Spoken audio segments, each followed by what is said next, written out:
you can shoot down UAVs. Dude, you can shoot down UAVs.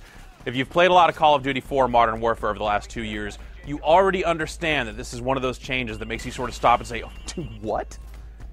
And shooting down UAVs is just one of the things that's been done to make Modern Warfare 2 different and better than its predecessor. There are a ton of little changes like that that make you sort of flip out the first time you see it. If you aren't already steeped in the minutia of the previous game, you'll probably take one look at the multiplayer and write it off as being the same game. While that's not an entirely invalid perspective, the tons of little changes are really interesting, and they reinvigorate a multiplayer-focused game that's still going strong after 2 years of intense popularity. Oh, and there's single player too. But let's talk more about the multiplayer. Modern Warfare 2 allows up to 18 players to go at it in a variety of traditional first-person shooter game types, like Team Deathmatch, Capture the Flag, Control Point games, and so on. Some are more tactical than others, and most of them are returning modes from Infinity Ward's last game. It, of course, has all new maps to go along with all this. There are 16 maps to play on, in fact, offering a variety of shapes, sizes, and settings. I think Wasteland, which is a wide-open map with a cave in the middle and buildings around the edges, is the only one that I don't much care for because it's a little sniper-heavy. It's the little changes, though, that refine Modern Warfare 2, and if you've played a significant amount of the first Modern Warfare game, the game feels dramatically different, even though the core action is largely unchanged. A lot of those changes come via refinements and expansions upon the persistent perks concept that became a big mainstream success via Call of Duty 4. So additions like Death Streaks, which reward you with a one-time bonus if you die 3 times in a row without killing anyone on the opposing team, or configurable kill streak bonuses actually make all the difference in the world.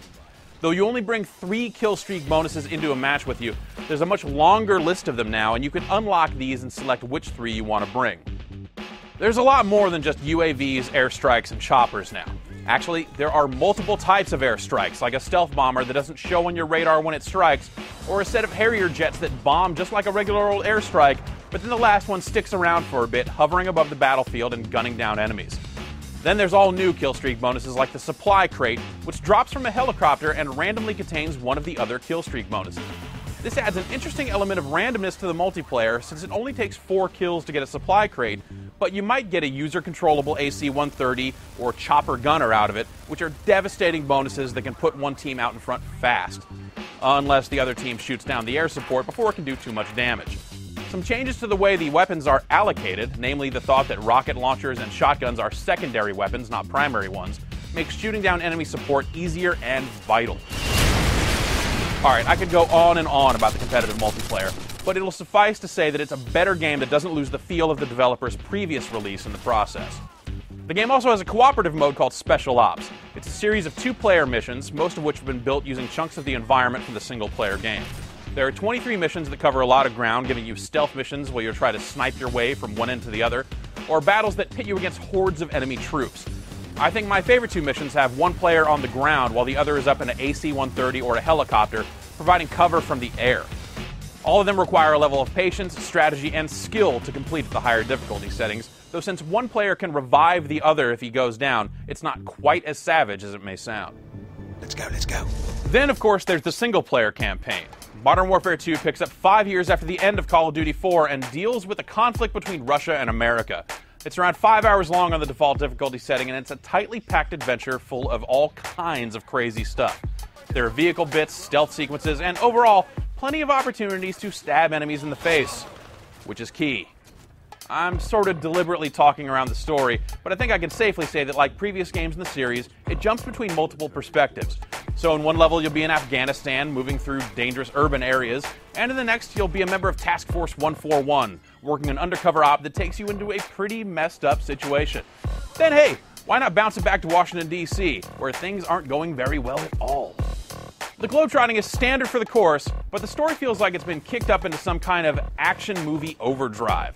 The events of the previous game felt kind of plausible, but this one gets a little too far over the top. It's like the developers sat down and watched the execution and nuke sequences from their last game for an hour straight, then decided they needed to have something that makes that sort of impact every 45 minutes or so. It starts to get a little exhausting, but that doesn't take away from the gameplay. Druid. Hostile moving to the center of the showers. I got eyes on target. Modern Warfare 2 subscribes to the more and better theories of sequel design. A lot of it will feel very familiar, and in a way that makes it a little less impressive than COD 4 was when it exploded back in 2007. But the design decisions that have altered the multiplayer, along with the new Special Ops mode, make this a more complete package that should finally retire the last two Call of Duty games, which are still incredibly popular online. I mean, dude, you can shoot down UAVs. Now that I've done that and all the other cool things that have changed about the multiplayer, Call of Duty 4 feels completely obsolete.